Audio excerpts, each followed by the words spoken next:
La deuxième extension qui présente des particularités, c'est celle de Demat. Donc Demat qui se trouve donc dans le dossier extension. Quand on va l'installer, vous allez voir que du coup, alors OK, donc de la même manière que tout à l'heure, j'accepte le contrat de licence. Je la laisse s'installer. Voilà.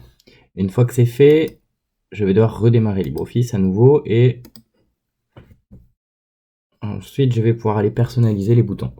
Donc Demat comprend plusieurs outils et il y a beaucoup de choses qui s'affichent d'un coup, il ne faut pas prendre peur de suite.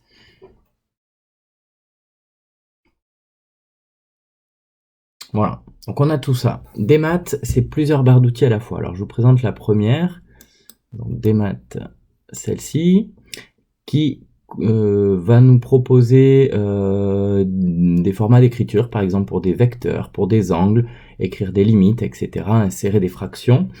On va y revenir. Donc, il y a pas mal d'icônes qu'on va pouvoir enlever. La deuxième barre intéressante, c'est GDmat. C'est celle-là, GDmat, qui va me permettre d'insérer, par exemple, des figures géométriques en rentrant les données à ma disposition. On va pouvoir insérer par exemple un camembert, représenter une fraction de cette manière-là, insérer un rapporteur, insérer un repère, et là aussi poser des additions-soustractions, mais sans les couleurs qu'on peut avoir avec la barre LibreOffice, donc ça ce sera moins intéressant.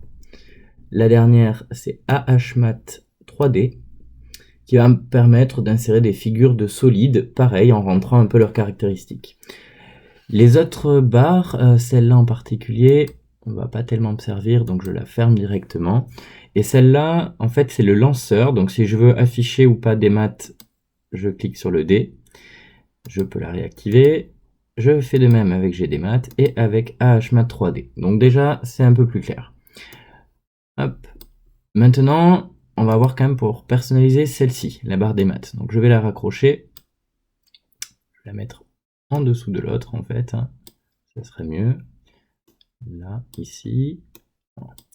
Donc, on a l'onglet des maths qui est apparu depuis l'installation. Je vais aller dans les options de Demat et dans afficher, masquer les icônes de la barre.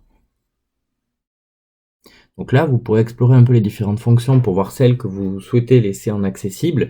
Moi, j'utilise principalement l'angle, parfois le vecteur pour des collégiens. Après, pour des lycéens, on peut mettre les mesures algébriques, etc.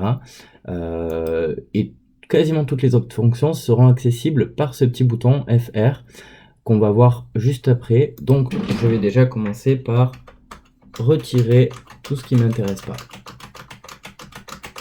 Je garde le FR et je supprime le reste. Alors disons que par exemple si on a un collégien qui veut représenter des fractions, on peut garder celui-là. Ça c'est pour les dérivés, les tableaux de signes, plutôt au lycée donc.